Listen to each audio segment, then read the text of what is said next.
আসসালামু আলাইকুম দর্শক। তো আমাদের কাছে একটা ওয়ালটন কোম্পানির ফ্ল্যাট বডির একটা ইন্ডাকশন কুকার আছে। তো এটার প্রবলেমটা কি, যখন এটা আমরা লাইনে দিচ্ছি, তো লাইনে দিলাম, কোনো রকম রেসপন্স নাই, অর্থাৎ চালু হচ্ছে না।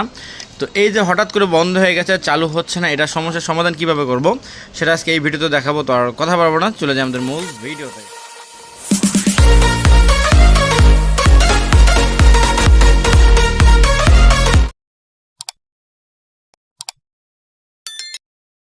তো এটা হলো আমাদের পিভিসি বোর্ডটা, অর্থাৎ আমাদের ইন্ডাকশন চুলার মাদার বোর্ডটা। তো এখানে যদি আপনারা লক্ষ্য রাখেন, দেখেন এখানে রেজিস্ট্যান্স ড্যামেজ হয়েছে। তো এই রেজিস্টারটা কী কারণে ড্যামেজ হলো সেটা আমাদেরকে জানতে হবে, জানার পর আমরা এটার কাজ শুরু করে দেবো ইনশাল্লাহ। আচ্ছা, তো এখানে প্রথমে লাইন কিসের মাধ্যমে ঢোকে, লাইন ঢোকে কিসের ফিউজের মাধ্যমে।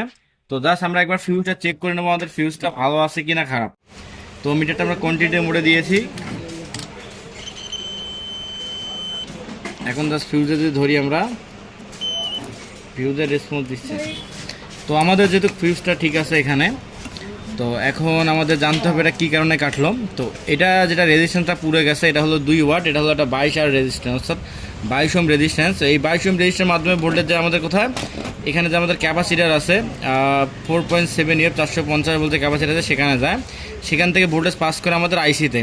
তো এখানে যদি আপনি এটা ভালো করে লক্ষ্য রাখেন, এখানে আইসিটা দেখেন একটু ড্যামেজের পথে, অর্থাৎ আইসিটা একটু ফেটে গেছে। যদি আমি আপনাদের ভালো করে জুম করে দেখাই, তো দেখেন আইসিটা ড্যামেজের পথে। তো আর এখানে আইসি যেটা ব্যবহার করা আছে, এটা হলো 80/12 আইসি। তো এমনও হতে পারে যে 80/12 আইসি ড্যামেজ হওয়ার কারণে এখানে 22 ওহম রেজিস্টারটা নষ্ট হয়ে গেছে। তো আমরা 22 ওহম রেজিস্টারটা মেপে দেখবো ঠিক আছে কিনা খারাপ। তো 22 ওহম রেজিস্টারটা মাপতেছি, কোনো রকম রেসপন্স দিচ্ছে না, এটা মাছ থেকে পুরো ফেটে গেছে, অর্থাৎ এটা একটা ফিউজের কাজ করছে। তো এখন আমরা জাস্ট 22 ওহম রেজিস্টার পরিবর্তন করব এবং আমাদের যে আইসিটা আছে সেটা পরিবর্তন করব। তো এই দুটা পরিবর্তন করার জন্য আমাদের ফিক্স ভোল্টেজ বজায় রেখে আমাদের জেনারেটর ডায়োডটা দেখবো, জেনারেটরটা কোনো রকম শর্ট আছে কিনা। তো জেনারেটর ডায়োড কোনো রকম শর্ট নাই, তার মানে এটা ওকে আছে।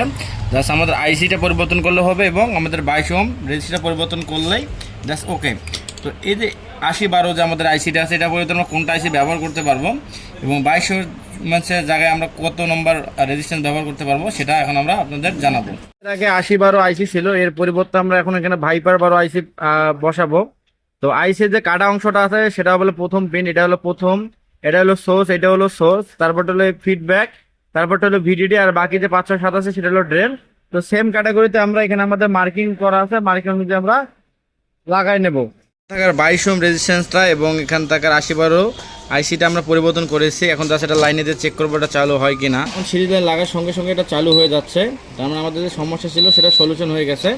এখন জাস্ট এটা ফিটিং করে দেবো, এটা তার কোনো প্রবলেম আসে কিনা। তো এখন জাস্ট আমরা লাইনে দেবো এটা।